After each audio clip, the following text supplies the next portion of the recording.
پاکستان اور دنیا بھر سے دیکھنے اور سننے والے تمام اہل اسلام بھائیوں السلام علیکم۔ تو آج ذکر کرتے ہیں حضرت عیسیٰ علیہ السلام کے حالات زندگی اور ان کا جانشین بنانا۔ تو وہ کچھ اس طرح ہے۔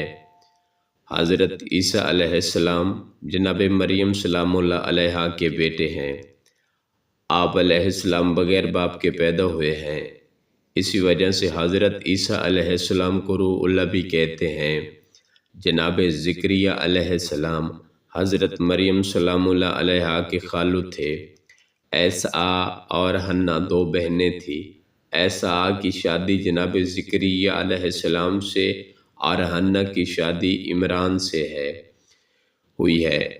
جناب عیسیٰ علیہ السلام 14 سال کی عمر میں حضرت مریم سلام اللہ علیہا تھی تو پیدا ہوئے۔ آپ نے گنگورے میں اپنی والدہ کی عصمت کی گواہی دی۔ آپ علیہ السلام شریعت صاحب شریعت اور صاحب کتاب رسول ہیں۔ آسمان سے جو 4 کتابیں نازل ہوئی ہیں، تورات، زبور، انجیل اور قرآن، ان میں سے جو انجیل ہے وہ حضرت عیسیٰ علیہ السلام پر ہی نازل ہوئی ہے۔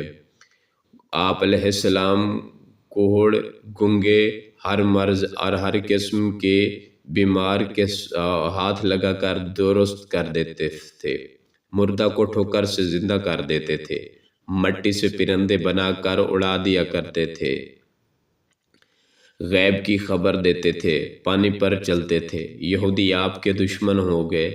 آپ علیہ السلام کو پکڑ لیا گیا اور پھانسی دینا چاہا۔ خدا نے چھت کے راستے سے آپ علیہ السلام کو آسمان پر اٹھا لیا، اور یہودی جو آپ کا حواری تھا اور منعرف خبر، وہ آپ کی شکل میں ہو گیا، اس کو پکڑ کر سولی دے دیا گیا۔ جناب عیسیٰ علیہ السلام کو جب خداوند کریم نے زمین سے اٹھایا تھا، اس وقت بشری دنیا میں حضرت عیسیٰ علیہ السلام کی عمر 39 سال کی تھی۔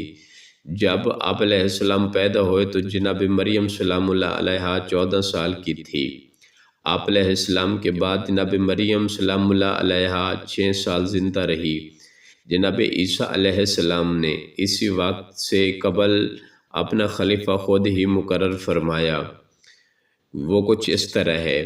حضرت عیسیٰ علیہ السلام کی وصیتوں میں سے ایک یہ بھی تھی کہ فرمایا، مجھے خدا تعالیٰ نے حکم دیا اور فرمایا ہے کہ شامون کو تم لوگوں پر اپنا خلیفہ مقرر کرو، اور آپ کے حواریوں کے ان کے خلافت قبول کر لی۔ جناب آدم علیہ السلام سے لے کر جناب عیسیٰ علیہ السلام تک تمام تر